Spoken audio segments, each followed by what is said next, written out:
Okay, so why is Jim with us? Well, Jim is here to celebrate the life of the great Terry Venables. There is nothing but good things, great things being said about the great showman on the front page of the Mirror. Charismatic football, passionate England boss, author, singer, hotel and club owner, of course, Tottenham Hotspur manager as well. What was it like at Spurs yesterday? Chris, it was very moving yesterday. There was a terrific tribute to to Terry Venables at the start of the game. Some of the great and the good of Tottenham from the past were there lined up, singing their bit. Huge applause all around the Tottenham Hotspur Stadium, which has to be the best stadium in the UK, I have to say. Martin Chivers, Clive Allen, Gary Mabbutt. I spoke to Gary Mabbutt yesterday. And I looked away over at the far side in the Aston Villa travelling support to a man on their feet, all applauding Terry Venables. It was a hugely emotional moment, very uplifting. And this was a guy, you knew him, of course, didn't you? You knew him well. I knew him well, yeah. When I first came down to London, I would organise the odd interview with Terry Venables. He would always do it for me, always pitch up at various parts of the city. And I got to know him reasonably well. He was delightful to deal with. I tell you what, Chris, he was a very good player. I mean, that's largely forgotten. I think of Terry Venables, the manager. Yeah. But I mean, 500 appearances as a player for Chelsea, Tottenham, Queen's Park Rangers and Palace, all London clubs. He could play, but by God, he could manage. And some great players have come out and said, like Gary Neville, just how good he was with players in the dressing room. He had their every thought, their every need. He was a man. He was an extremely good manager. Very, very capable guy. Yeah, the whole man management thing, you know, I would love to have been in the dressing room with Terry. A bit like Sir Alex Ferguson's. What is it? Yeah. What do they say? What do they do? Jurgen Klopp, what do they do? What is it all about? You know, and the thing about Terry was he was such a simple person. He was simply minded in as much as it was always, everything was route one, you know. And we were in a bar once and some guy was behind us. He was just being very unpleasant. And Terry just turned and said, "Mate, give it a rest, will you?" And the guy just shut up. He's like, lovely. Terry Venables just told me to wind my neck in. Yes. You know? Yes. And you talk about the fact we forget he was a player. I always forget he was a player. And like you said, I worked with him. I knew him. We did lots of stuff together. And we never talked about his playing days. But I did ask him once, how can we beat Holland 4-1 at Wembley? And he told me how he did it. He just put 8 forwards on. He put 8 forwards on, 2 defenders and a goalie.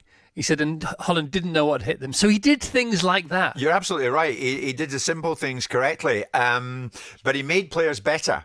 He made them believe in themselves. How did he do that? What was that about? You know, he would watch. He was extremely vigilant as a manager. He knew, as I said earlier, he knew players' needs. He could put an arm around you, but he could also give you both barrels when you needed it. Yeah. And he had the lot. I thought he was a very caring manager. I mean, to me, when England went out in 1996 in the Euros with Gareth Southgate's infamous penalty miss, you would see Venables right at Gareth right away, saying, "Come on, we got here and you were a big part of it." And I really liked the man. I thought he was a very caring, very conscientious manager who had great ability. And of course, managed Barcelona. And had it not been for a freak result in the final against Steaua Bucharest, of all people, who were rank outsiders to win the then European Cup, they won it on penalties. Terry Venables would have been the toast of Barcelona for all time. He pretty much was anyway. Yeah. Because he left an indelible mark everywhere he went. He was hugely well respected in the world of football worldwide. But players loved him. Players loved him and fans loved him. All you have to remember is that game against Scotland, unfortunately I say it against us Scots, when Gascoigne produced that wonderful goal in the Euros when he chipped it over Colin Henry's head and then volleyed it in. Still hurts me to say it. It was one of the best goals ever. And Venables just stood there applauding Gaza.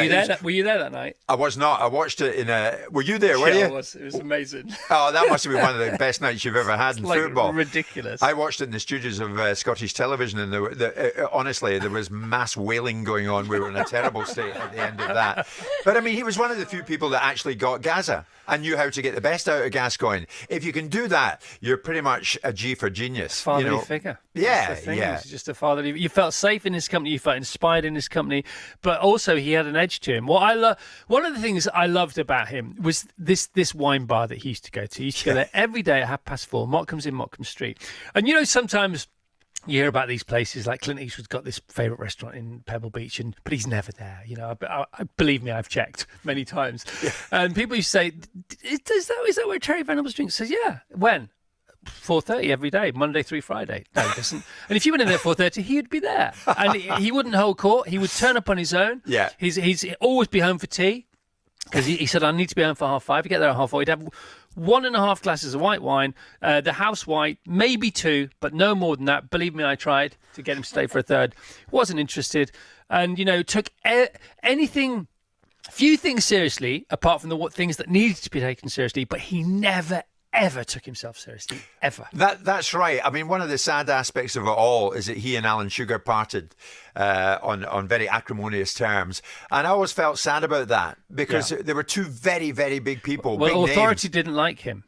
Absolutely right. That's right. That's Same right. with the FA in the end. Well, for Venables, Chris, I put him in the same category as Sir Alex, like a complete one-off. He's too good for Authority. Very, very much so. That's exactly it. I listened back to an old interview I did many years ago, but I listened back the other day to an interview I did with Brian Clough, and he would give you something in the interview you didn't expect to get. Yeah. Sir Alex would do that as well. Venables would certainly do that too. And I found myself listening to Venables more than interviewing him. I'm like, really? Really? Yeah. Interesting. And then you thought, hang on, I'm interviewing you. I better pipe down a bit. He could take you in, and he had your attention, a la Clough, a la Sir Alex. He was a superstar. Absolute superstar. He could sing too, couldn't he? Could he sing? See, Authority doesn't like managers that have a bit of pizzazz to them. They love managers, they love stars, but they can't deal with somebody who's both, and he was both. That's right. And someone who had the love of the fans. No doubt about that. The love of the fans, but the love of his players. Yeah. He'll be sadly missed. He was 80 years of age. I was thinking, good grief, it seems like yesterday since I met him in central London, interviewing him about 16 years ago. Well, his hero, one of his heroes was Frank Sinatra. And there's that great quote about Frank Sinatra. And Frank Sinatra said it himself, didn't he? He said, you only get one life, but if you live it like I've lived mine, one is enough. And I think the same could be said for Terry. Fabulous. Absolutely right.